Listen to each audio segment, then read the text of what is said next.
In her speech last week, the minister said that she would, quote, impose limits on the debt. What limits? The Honourable Minister.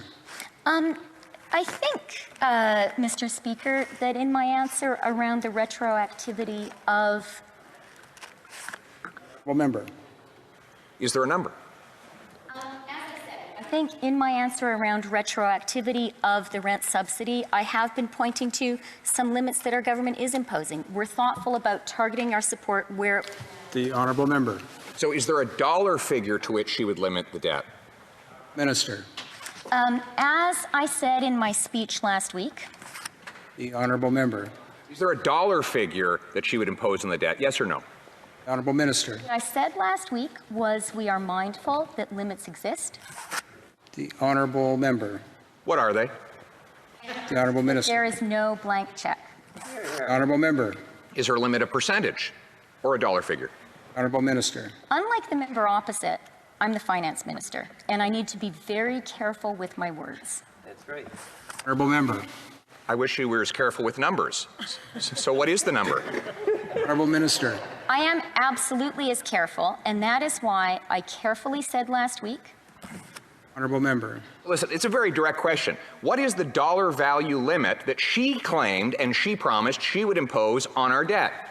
Minister. The member opposite should be careful with words. I did not claim in my speech last week anything of the sort that he is suggesting. What I said was there are... Honourable Member.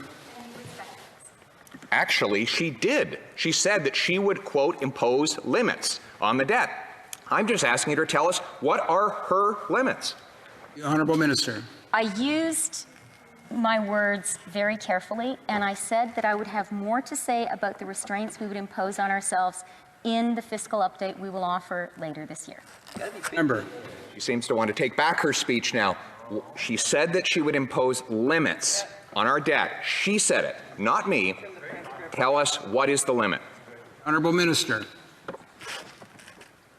No, Mr. Speaker. I chose my words very carefully in my speech. I'd be happy to read it to the members gathered here tonight.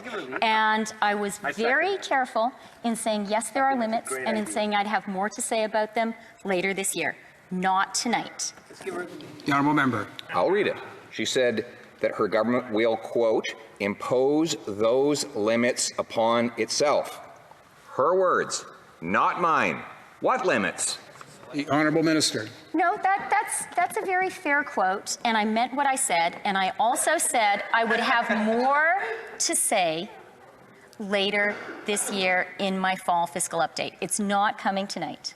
Honourable Member. So we have an unlimited time to hear her limits on the debt. The Honourable Minister. I think our time is actually limited tonight, but as I said, I'd be happy to read my speech again. I wrote it myself. I'm proud of it. Honourable Member. Well, then just tell us the limit. They're her words. The Honourable Minister.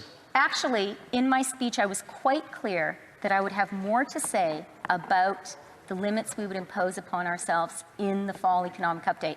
And I'm going to stick to those words and that commitment. Member. All right. Still no limits.